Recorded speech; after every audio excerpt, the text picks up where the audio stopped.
গত ৪৮ ঘন্টায় বিশ্ব গোয়েন্দা সংস্থাগুলোর ঘুম হারাম হয়ে গেছে। কারণ একটাই, ইরানের উত্তরের সেই বিস্তীর্ণ মরুভূমি থেকে এমন কিছু স্যাটেলাইট ফুটেজ এসেছে যা দেখে সবাই থমকে গেছে। কেউ বুঝতে পারছে না আসলে কি ঘটেছে সেখানে। কি এমন পরীক্ষা চালালো ইরান যে হঠাৎ করে গোটা আন্তর্জাতিক মহলে এত হইচই শুরু হলো? খবরটা যখন প্রথম বেরোলো তখন অনেকেই ভেবেছিল এটা হয়তো সাধারণ কোনো সামরিক মহড়া, কিন্তু যখন বিশ্লেষকরা সেই ফুটেজ ঘেটে দেখতে শুরু করলেন তখনই আসল চমকটা সামনে এলো। ইরান এমন কিছু একটা পরীক্ষা করেছে যা আগে কোনোদিন কেউ দেখেনি। বাইরে থেকে দেখলে মনে হবে এটা হয়তো মাটিতে চলা কোনো সাধারণ যান, কিন্তু এই যানের গতি দেখে সবার চোখ কপালে উঠেছে। ঘন্টায় ১২০০ কিলোমিটারেরও বেশি গতিতে ছুটে যাচ্ছে এটা, অর্থাৎ এটা প্রায় সুপারসনিক স্পিডের কাছাকাছি। এখন প্রশ্ন হলো, ইরান কিভাবে এমন একটা জিনিস বানালো? আর যদি বানিয়ে থাকে তাহলে কেন এতদিন সেটা লুকিয়ে রাখলো? এসব প্রশ্নের উত্তর এখনো কারো কাছে নেই। সাধারণত কোনো দেশ যখন নতুন সামরিক প্রযুক্তি পরীক্ষা করে তখন আন্তর্জাতিক মহলে কিছুটা আলোচনা হয়, বিশেষজ্ঞরা সেটা নিয়ে কথা বলেন, কিছু সংবাদ মাধ্যম রিপোর্ট করে, তারপর ধীরে ধীরে সেই খবর চাপা পড়ে যায়। কিন্তু ইরান, রাশিয়া বা উত্তর কোরিয়ার মতো দেশ যখন এমন কিছু করে তখন পরিস্থিতি সম্পূর্ণ বদলে যায়। তখন আর এটা শুধু সামরিক পরীক্ষা থাকে না, এটা হয়ে যায় একটা বৈশ্বিক উদ্বেগের কারণ।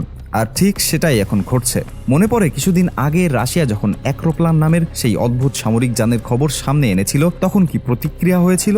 সেটাও ছিল এক ধরনের রহস্যময় প্রযুক্তি। কেউ বুঝতে পারেনি সেটা আসলে কি জিনিস, জাহাজ নাকি বিমান, মাটির উপর দিয়ে উড়ে যাচ্ছে অথচ আকাশেও উঠছে না। সেই একই ধরনের রহস্য ইরান তৈরি করেছে এখন। শুধু এবার রহস্যটা আরো গভীর, কারণ এবারের যানটার সম্পর্কে কোনো স্পষ্ট ধারণা কারো কাছে নেই।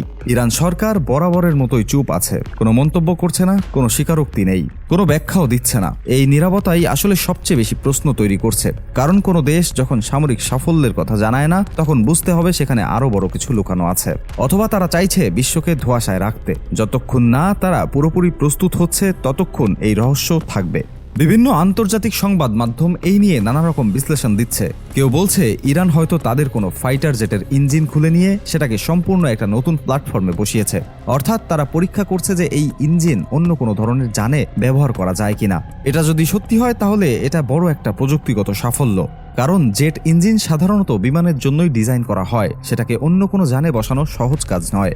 আবার আরেক দল বিশ্লেষক বলছে এটা আসলে কোনো মিসাইল ইঞ্জিন। ইরান হয়তো দেখতে চাইছে যে এই ইঞ্জিন নতুন কোনো ধরনের সামরিক যানে কাজ করে কিনা। যদি এটা সত্যি হয় তাহলে বিষয়টা আরো গুরুতর, কারণ মিসাইল ইঞ্জিন মানে বিশাল শক্তি। সেই শক্তি যদি কোনো চালিত যানে ব্যবহার করা যায় তাহলে সেটা যুদ্ধের ময়দানে একেবারে নতুন মাত্রা যোগ করবে। এই পুরো বিষয়ে সবচেয়ে বেশি যে প্রশ্নটা উঠছে সেটা হলো রাশিয়ার ভূমিকা নিয়ে।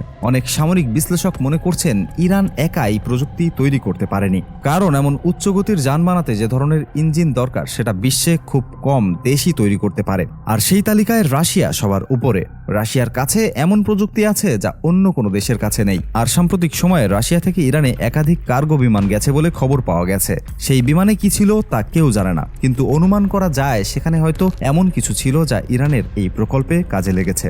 রাশিয়া ইরান সম্পর্কের কথা বলতে গেলে আরো কিছু বিষয় মনে রাখতে হবে। গত কয়েক বছরে এই দুই দেশের মধ্যে সামরিক সহযোগিতা অনেক বেড়েছে। ইরান রাশিয়াকে ড্রোন দিয়েছে, বিনিময়ে রাশিয়া ইরানকে প্রযুক্তিগত সহায়তা দিয়েছে বলে অনেকে মনে করেন। এই পারস্পরিক সহযোগিতার ফলেই হয়তো ইরান এমন কিছু বানাতে পেরেছে যা আগে সম্ভব ছিল না। ইরান তাদের সামরিক গবেষণা যেভাবে গোপন রাখে সেটা দেখলে অবাক হতে হয়। তারা মাটির গভীরে বিশেষভাবে নির্মিত বাংকারে তাদের গবেষণা চালায়। এই বাংকারগুলো এমনভাবে তৈরি যে স্যাটেলাইট থেকেও ধরা পড়ে না। অতীতেও ইরান এমন অনেক প্রযুক্তি সামনে এনেছে যা দেখে বিশ্ব চমকে গেছে। তাদের ড্রোন প্রযুক্তি এখন বিশ্বের অন্যতম সেরা, তাদের মিসাইল প্রযুক্তিও অনেক উন্নত হয়েছে।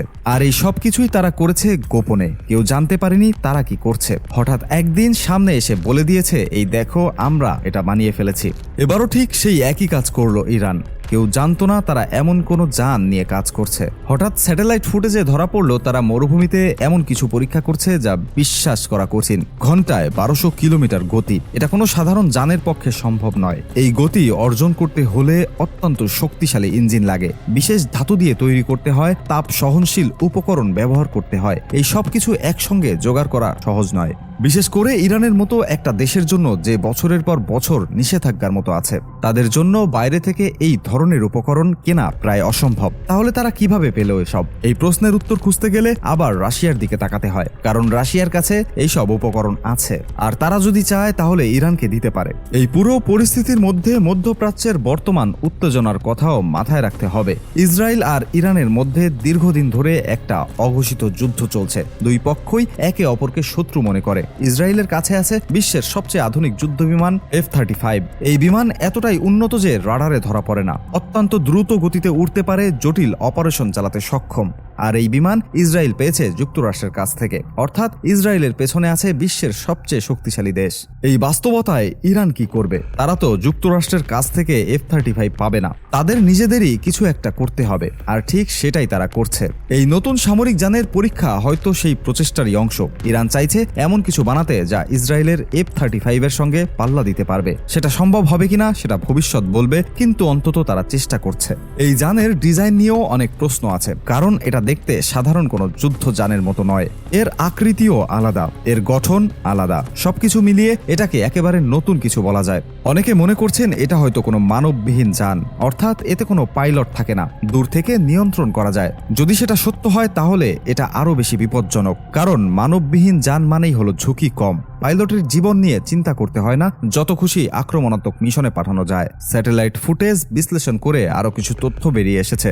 মরুভূমির যে এলাকায় এই পরীক্ষা হয়েছে সেখানে বিশেষ কিছু স্থাপনা দেখা গেছে। মনে হচ্ছে ইরান অনেক আগে থেকেই এই জায়গাটা প্রস্তুত করে রেখেছিল, অর্থাৎ এই প্রকল্প রাতারাতি শুরু হয়নি, বহু বছর ধরে চুপচাপ কাজ চলছিল।